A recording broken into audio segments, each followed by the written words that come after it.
So, welcome to Jumbo IS and welcome to our lecture series called Daily MCQ Practice. In this lecture series, we cover a particular day's current affairs through a set of 4 to 5 MCQs. The idea is very simple. We want you to inculcate this practice or habit of practicing MCQs from current affairs on a daily basis. So, this lecture series would help you to achieve that. Okay, it's a good habit to have to practice MCQs from current affairs every day because this would not only solidify your current affairs but also would give you much needed MCQ practice. Okay, so this is our lecture series. Follow it daily, make it a daily habit of yours. Now let's begin today's session with question number 1. Consider the following statements regarding India's precision guided arsenal. Hammer missile is a surface to surface missile developed by French corporation Safran. Loitering munitions, also known as suicide drones, is a drone with a warhead that crashes into the target.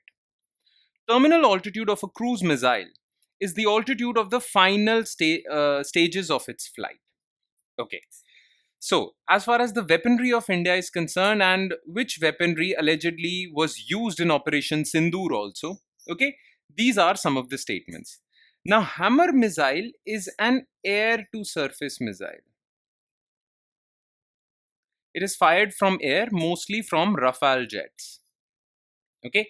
Now, Rafale jets were created by a French company. Similarly, Hammer missile, which is fired from Rafale jets, is also air-to-surface missile fired from Rafale jets and built by a French company called Safran. So, it's not surface-to-surface, air-to-surface. So, this is false. Now, what are loitering munitions? Well, loitering munitions, also known as suicide drones or kamikaze drones. These drones actually hit the target and they carry a bomb also. Okay, so they hit the target, they self-combust.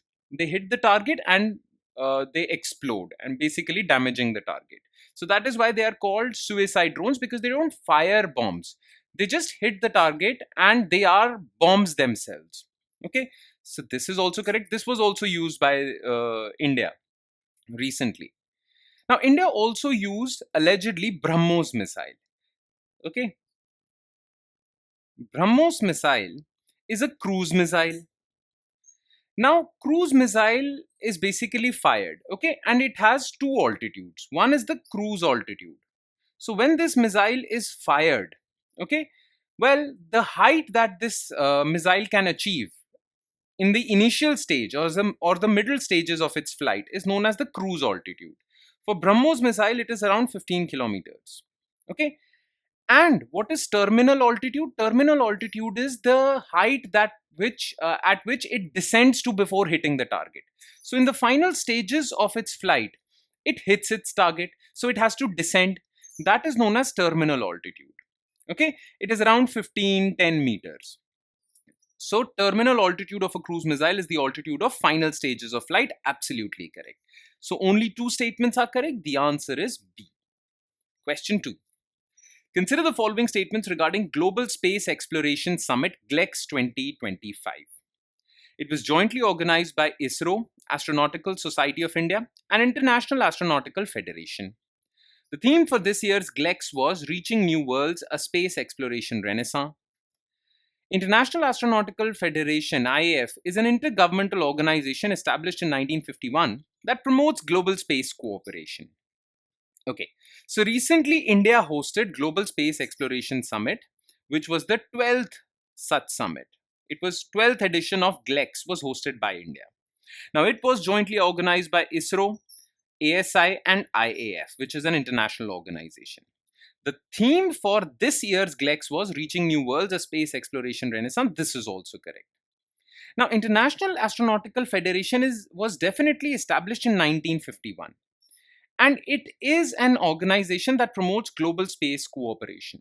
But it is not an intergovernmental organization. Okay?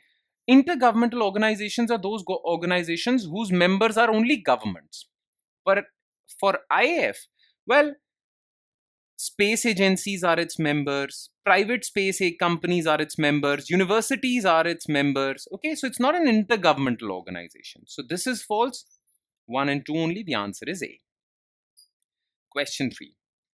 Which of the following statements are correct regarding Chenab River? So the river originates in Jammu region of India and enters Pakistan after 122 kilometers. It is categorized as western rivers within the Indus Water Treaty. There are four large dams on Chenab on the Indian side: Salal, Alal, Baglihar, and Dool. Okay. Now, the thing with Chenab River is that it originates in Himachal Pradesh, not Jammu and Kashmir, Himachal Pradesh. And it flows in Himachal Pradesh for 122 kilometers before it enters the Jammu region. And it then flows in the Jammu region for a few kilometers and then enters Pakistan. Okay, so it doesn't originate in Jammu region, it originates in Himachal Pradesh. So this is false.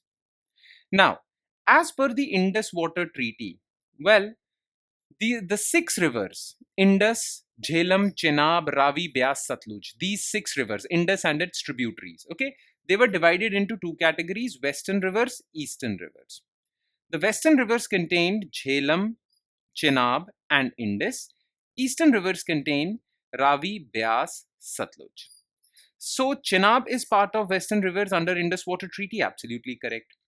Now there are four large dams on Chenab River on the Indian side in Jammu and Kashmir.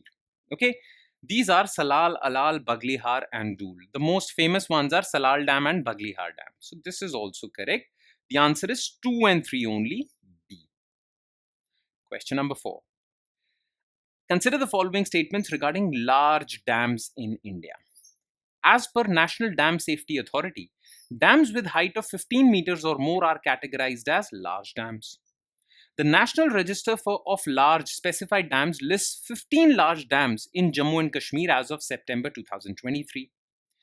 Run-of-the-river projects do not come under the category of large dams. Okay. Now, National Dam Safety Authority is a statutory organization responsible for dam safety dam safety. That dams should be operated safely, constructed safely. And it basically focuses on large dams. Now, as per National Dam Safety Authority, large dams are those dams which have a minimum height of 15 meters. Okay, there are other criteria also, which will be mentioned in your notes. So take a look at that. But this is one such criteria, that any dam with a height of more than 15 meters is large dam. Clear? Now, as per National Register of Large Dams, there are 15 large dams as per this definition in the state of Jammu and Kashmir. This is also correct. Now, look, dams generally are constructed for basically hydroelectricity, okay, hydroelectric purposes.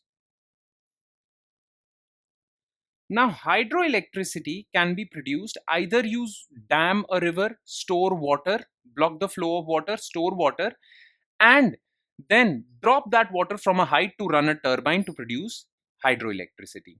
Okay, these are conventional dams. For example, many other dams in India. Okay, then there are run-of-river projects. Well, these do not block the flow of river, or these do not store water. They basically, what they do is they utilize the force in the flow of water to run a turbine and produce hydroelectricity. Now, all the dams on Chenab River are run-of-the-river projects. But that doesn't mean that run-of-the-river project cannot be of more than 115 meters height, right? And that doesn't mean that run-of-the-river projects are not categorized as large dams. Okay, so this is absolutely false. In fact, Salal, Baglihar, Alal, and Dool, the dams on Chenab, all are large dams. All are run-of-the-river, but they are all large dams. So, first statement is correct. Okay, I mean option A is correct, 1 and 2. Clear? And last, consider the following regarding National Organ and Tissue Transplantation Organization. It is a statutory body that functions under Directorate General of Health Services. It maintains a national registry of organ donors and recipients. It is responsible for implementing the National Organ Transplant Program. So in our country, there is a statutory organization which regulates the entire organ donation and organ transplantation. It is called NOTO. Okay. Now, it is a statutory organization. That means it was created under a law of parliament, and it functions under Directorate General of Health Services, which is under Ministry of Health and Family Welfare.